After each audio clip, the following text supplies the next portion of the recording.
Assalamualaikum warahmatullahi wabarakatuh. Saya Lutfia Nurfaiza dengan NIM 211360005. Di sini saya membuat video untuk mata kuliah Lahja Arabiyah dengan dosen pengampu Dr. Haji Aang Saiful Milah. Dan pembahasan yang akan saya bahas di sini adalah tentang bentuk dan macam-macam lahja Arab. Sebelum kita membahas tentang bentuk-bentuk dan macam-macam lahja Arab, di sini saya akan menjelaskan sedikit tentang apa sajakah aspek-aspek perbedaan yang ada di dalam lahja Arab. Dalam lahja Arab, bahwa ada beberapa aspek perbedaan yang ditimbulkan dalam dialek bahasa Arab, yaitu seperti suara, makna, kata, dan kaidah. Yang pertama, dari aspek suara yaitu bentuk pengucapan kata. Dari aspek ini, terlihat adanya perbedaan-perbedaan lahjah di mana satu lahjah mengujarkan sebuah kata berbeda dengan lahjah lainnya. Sebagai contoh adalah fenomena bacaan imalah, yaitu mencondongkan bacaan harokat fathah ke kasroh, seperti bacaan pada al-duhe dan saje, walaupun ada dialek lain yang membacanya dengan tidak diimalahkan. Demikian juga dengan pergantian huruf hamzah menjadi ha dalam lahjah Tai, seperti kata li'annaka menjadi lihannaka, pergantian mim menjadi ba dan ba menjadi mim dalam bahasa mazin, seperti masmuki menjadi bismuki. Perbedaan pengucapan ini terlihat juga dalam lahjah-lahjah Mesir yang merubah suara qaf menjadi alif, seperti yaqulu menjadi ya'ulu. Yang kedua adalah dari aspek suara.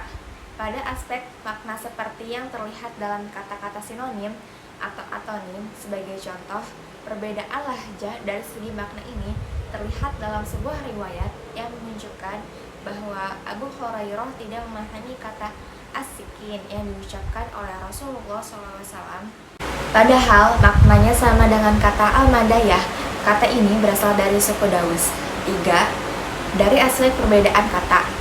Adapun dari segi perbedaan kata, hal ini bisa dilihat dari kata-kata yang tidak berubah dan maknanya pun masih seperti makna lahjahnya yang dulu. Hal ini bisa dijumpai pada sebagian suku, seperti kata al-madayah pada suku Daus yang bermakna asikin, kata al-ghabil yang bermakna kendaraan atau tumpangan bagi perempuan dalam lahjah Tai, kata zu yang bermakna al-ladzi dalam lahjah Tai, kata mata yang bermakna huruf jar min dalam dialek Huzail. 4. Dari aspek kaidah atau tata bahasa, adapun fenomena perbedaan lahjah dari aspek kaidah yaitu dari segi pembentukan kata dan wazan-wazannya terlihat dalam contoh-contoh berikut ini. Yang pertama, mendomakan ha pada kata ayyuhan nas. Apabila tidak diikuti isim isyarah dalam lahjah Bani Asad menjadi ayyuhan nas. 2. Dikasrokannya huruf-huruf awal fi'il mudhari dalam lahjah Bahra seperti idrob. 3. Dimakrifatkannya isim dan sifat am dengan am sebagai ganti dari al dalam lahjah Himyar. 4. Perbedaan bentuk jamak seperti al-asir awanan bagi sebagian mereka adalah usah dan sebagian yang lain adalah asa. Berikutnya, waqaf pada kata nis dengan tak pada lahjah Himyar, seperti pada kata hazi ummatun dengan tak marbutoh menjadi hazi ummatun dengan tak taknis. Setelah mengetahui tentang aspek-aspek perbedaan dalam lahjah Arab, berikutnya kita akan membahas pada pembahasan inti, yaitu tentang apa saja sih macam-macam dan bentuk-bentuk lahjah Arab. Berikut ini saya akan menjelaskannya dan akan saya uraikan secara sederhana. Yang lebih sederhananya dapat diketahui nama ragam yang masyhur sebagai berikut. Yang pertama, lahjah al-kishkishah. Lahjah al-kishkishah adalah bentuk perubahan kaf khitab muannas dalam waqaf menjadi shin. Misal kata biki dibaca bikash. Lahjah semacam ini hanya digunakan pada waqaf. Selain itu, ada juga yang menggunakan pada saat wasol dengan cara tidak menyebutkan kaf khitabnya dan mengkasrokannya ketika wasol dan mensukunkannya pada saat wakaf. Misal pada kata alaiki dibaca alaishi ketika wasol dan dibaca alaish ketika wakaf. Penggunaan lahjah semacam ini hanya ditemukan pada kabilah Robi'ah dan kabilah Mudor. Berikutnya adalah lahjah al-Kaskasah. Lahjah al-Kaskasah adalah perubahan kaf khitab muzakkar menjadi sin. Misalnya kata minka dibaca minkash. Istilah al-Kaskasah merupakan wujud perubahan bacaan kaf khitab menjadi sin. Penggunaan lahjah ini hanya ditemukan pada kabilah Robi'ah dan kabilah Mudor. 3. Lahjah al-An'anah adalah lahjah yang merupakan perubahan hamzah yang terletak di awal kata menjadi ain. Misalnya, kata aslama yang berarti masuk dalam Islam berubah menjadi aslama dengan makna yang sama. Penggunaan lahjah ini hanya ditemukan pada bahasa Tamim, bahasa Qais, Asad, dan Mesir. 4. Lahjah al-Fahfahah. Lahjah al-Fahfahah adalah perubahan ha menjadi ain. Misal kata tahu yang berarti menggerakkan berubah menjadi tahu dengan makna yang sama. Penggunaan lahjah ini hanya ditemukan pada bahasa Huzail. 5. Lahjah al-Waqam. Lahjah al-Waqam adalah perubahan kaf menjadi kasroh apabila didahului huruf ya atau harokat kasroh. Misalnya, kata alaikum berubah menjadi alaikim dengan makna yang sama juga.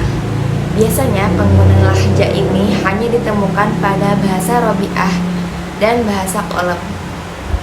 6. Lahjah al-Wahm. Lahjah al-Wahm adalah perubahan harokat ha menjadi kasroh apabila tidak didahului huruf ya atau huruf atau harokat kasroh. Misalnya kata i'anhum berubah menjadi anhim dengan makna yang sama. Penggunaan lahjah ini hanya ditemukan pada bahasa Robi'ah dan bahasa Qalb. 7. Lahjah al-Aj'ajah. Lahjah al-Aj'ajah adalah perubahan ya musyaddadah atau ya bertasydid yang terletak di akhir kata menjadi jim. Misalnya kata tamimi, double hurufnya huruf mim yang berarti orang yang berasal dari suku Tamim berubah menjadi tamimij dengan makna yang sama. 8. Lahjah al-Istinta. Lahjah al-Istinta adalah perubahan ain sukun yang terletak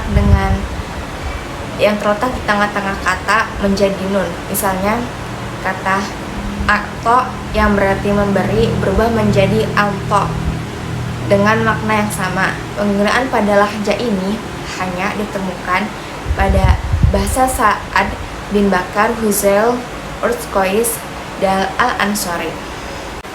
9. Lahjah al-Watam. Lahjah al-Watam adalah perubahan huruf sin yang terletak di akhir kata menjadi ta. Misalnya pada kata annas yang berarti manusia berubah bentuk menjadi annat dengan makna yang sama. Penggunaan lahjah ini hanya ditemukan pada bahasa Yaman. 10. Lahjah asy-Syansyana.